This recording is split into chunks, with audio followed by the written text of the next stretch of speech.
Pemirsa, polisi menangkap pelaku pemerkosaan dan penganiayaan seorang wanita di Tangerang Selatan. Penangkapan berlaku setelah curhatan korban viral di media sosial. Korban berkeluh kesah karena kasusnya selama 1 tahun tidak ada tindak lanjut dari polisi.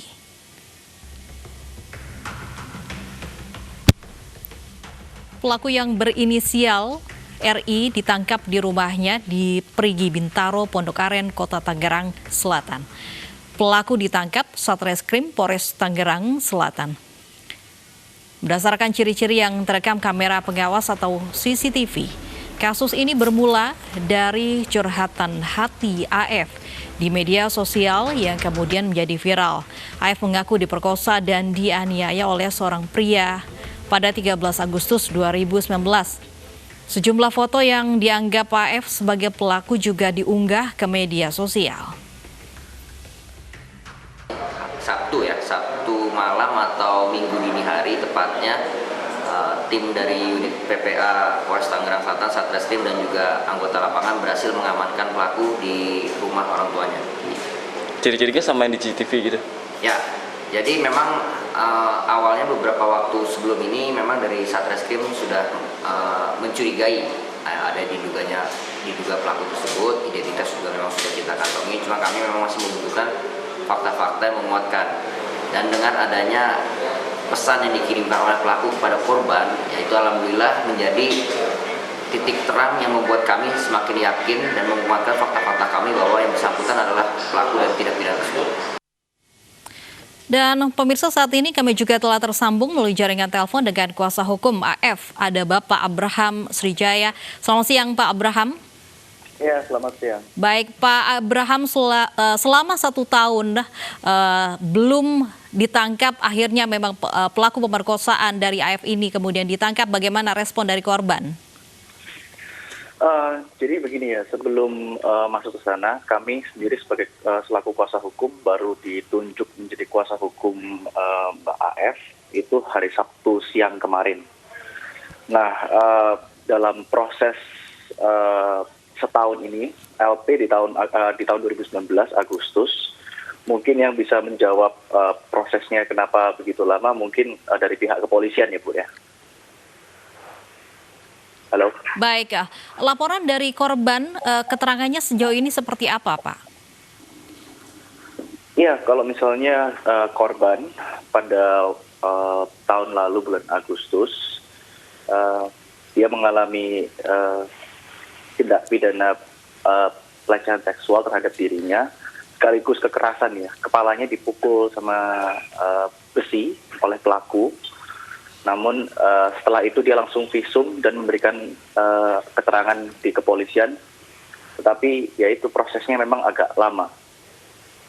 Baik, Pak Abraham, dari keterangan korban sendiri, usai kejadian, apakah korban langsung melapor ke pihak kepolisian, Pak?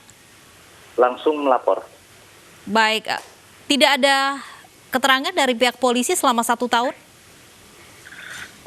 Ada keterangannya, ya polisi sedang mencari alat bukti, mencari saksi-saksi, tapi ya lebih tepatnya mungkin bukan ranah saya untuk menjawab, bisa tanyakan kepada pihak kepolisian ya. Baik, sejauh ini Pak Abraham, proses hukum apa yang sudah dilakukan? Hanya laporan polisi saja. Baik. Karena yang diinginkan oleh klien itu sebenarnya kan kenapa dia sampai speak up ke sini. Tadi pagi pun kami juga sudah bertemu dengan Pak Kapolres. Sebenarnya yang diinginkan korban ini hanyalah keadilan. Makanya dia sampai berani speak up. Mungkin ada kasus-kasus lain yang orang lain derita yang juga butuh keadilan. Nah, klien ini kebetulan adalah salah satu orang yang berani berbicara. Mungkin untuk korban-korban lainnya atau orang-orang yang mengalami hal yang sama juga diberikan keberanian untuk speak up di publik terkait permasalahan ini. Baik, Pak Abraham, apa sebenarnya yang mendorong AF ini kemudian curhat di media sosial sampai akhirnya viral dan kemudian pelakunya akhirnya ditangkap selama 1 tahun? Ya, kalau misalnya melihat dari keterangan korban sendiri di Instagram, korban sendiri kan mengatakan dia akhirnya berani speak up karena dia nggak ngerti proses hukum dan dia merasa proses hukumnya kenapa kok nggak maju-maju. Akhirnya dia berani ngomong ke publik supaya dia mendapatkan keadilan. Kira-kira begitu, Bu. Baik, kalau dari bukti-bukti, apakah memang yang menghambat proses hukum selama 1 tahun ini adanya bukti-bukti yang memang cukup tidak kuat atau seperti apa alasan atau keterangan dari korban? Menurut saya sih alat buktinya sudah cukup. Cuman mungkin pihak kepolisian ingin mendalami untuk ingin memastikan apakah betul orang yang ditangkap adalah memang pelaku yang dimaksud. Baik, untuk selanjutnya apa harapan dari korban AF, Pak Abraham? Harapan dari korban ini agar pelaku dapat dihukum seberat-beratnya ya. Hari ini pun tadi saya juga mengusulkan kepada pihak kepolisian karena korban sempat mengalami intimidasi maupun dikirimin gambar-gambar yang tidak senonoh oleh pelaku. Kita mengusulkan apa bisa dalam pengembangan untuk dimasukkan UU ITE. Kira-kira begitu, kita ingin pelaku agar dihukum seberat-beratnya, kita tidak ingin ada kejadian seperti ini lagi di Indonesia, khususnya korban-korban yang mengalami ketidakadilan tapi tidak berani speak up Baik, di publik. baik. Terima kasih Pak Abraham sudah memberikan informasinya kepada kami di iNews Siang. Dan pemirsa, untuk mengetahui perkembangan terbaru dari kasus pemerkosaan AF, kita sudah tersambung dengan Kasat Reskrim Tangerang Selatan, ada AKP Muharrom Wibisono. Selamat siang Pak Muharrom. Selamat siang Mbak Olivia. Baik, sejauh ini bagaimana perkembangan dari penangkapan pelaku pemerkosaan yang memang selama 1 tahun ini prosesnya Pak? Terima kasih Mbak. Jadi perlu kami jelaskan di sini. Untuk pelaku telah kita amankan pada minggu dini hari yang lalu ya di kediaman orang tuanya, tepatnya di wilayah Tangerang Selatan, yaitu di Pondok Aren. Dan untuk saat ini pelaku sendiri masih kita lakukan pemeriksaan lebih mendalam lagi, kita minta keterangan untuk terkait kejadian ini. Baik, dari keterangan korban Pak, usai kejadian yaitu Agustus tahun 2019 itu langsung melapor kepada pihak kepolisian. Apa yang membuat proses hukum ini terbilang lama selama 1 tahun ini Pak? Ya, terima kasih Mbak. Jadi perlu kami jelaskan di sini terkait laporan polisi yang sejak bulan Agustus tahun lalu. Jadi dari keterangan saksi, baik itu korban maupun saksi yang telah kami lakukan pemeriksaan, kendala kesulitan kita selama ini adalah untuk mencari identitas dari pelaku, Mbak. Jadi kalau untuk fakta terjadinya tindak pidana, ini memang sudah cukup bukti ya dari keterangan korban maupun saksi dan juga hasil visum dan fakta-fakta lain yang ditemukan oleh penyidik. Cuma kami membutuhkan proses waktu untuk membuktikan apakah identitas yang kita duga ini itu adalah betul pelaku dan betul orang ini yang melakukan tindak pidana ini. Sehingga apabila kita melakukan penangkapan terhadap yang bersangkutan, tidak ada alibi lagi dari yang bersangkutan dan fakta-fakta dapat mendukung kami dalam melakukan penangkapan. Mungkin inilah menjadi proses ini memang cukup berjalannya waktu kita gunakan karena kita betul-betul harus mengidentifikasi betul identitas dari pelaku ini. Demikian, Mbak.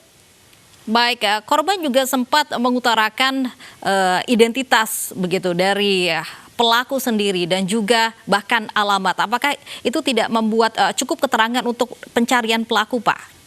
Ya, jadi ketika korban memberikan identitas tersebut, seperti saya katakan tadi, tindak pidana yang terjadi sudah bisa kita cukup puas faktanya. Cuma kita membutuhkan fakta-fakta lebih lanjut terkait identitas ini.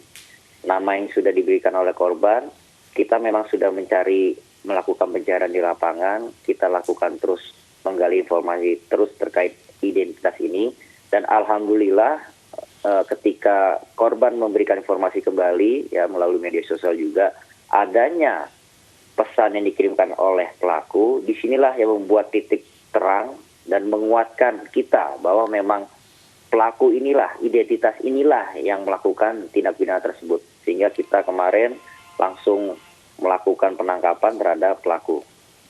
Baik, dari keterangan korban sendiri, teror ini terjadi selama 1 tahun usai kejadian atau memang teror ini menimpa korban selama 1 tahun, Pak? Yang saya dapat informasi dari korban memang teror ini terjadi beberapa bulan ke belakang ya. Mungkin tidak selama setahun, tapi beberapa bulan ke belakang.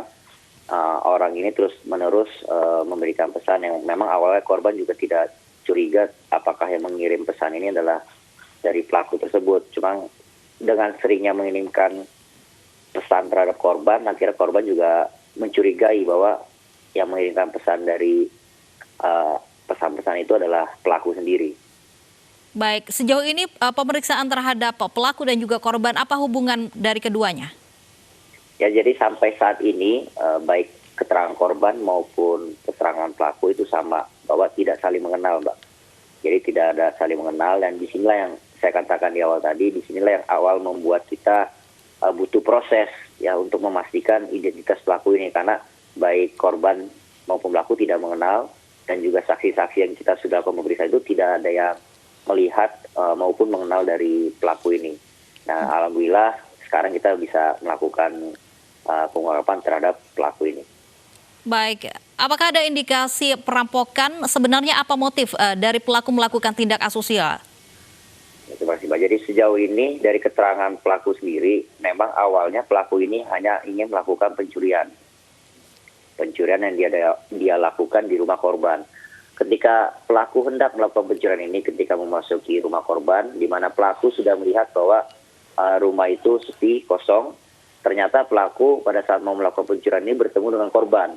Nah, disinilah niat awal pelaku berani melakukan pelecehan ya, atau persetubuhan yang dilakukan terhadap korban. Baik, terakhir Pak Muharrem, pelaku akan dijerat ancaman hukuman berapa tahun? Ya, kita kenakan pasal 285 subsidiar pasal 365 KUHP, tentunya di sini pasal ancaman hukuman penjaranya di atas 10 tahun ya. Dan tentunya juga kita juga berusaha mencari fakta terbaru ya untuk mengenakan undang-undang ITE terhadap pelaku ini. Baik, terima kasih Pak Muharrem sudah bergabung bersama kami di iNews Siang.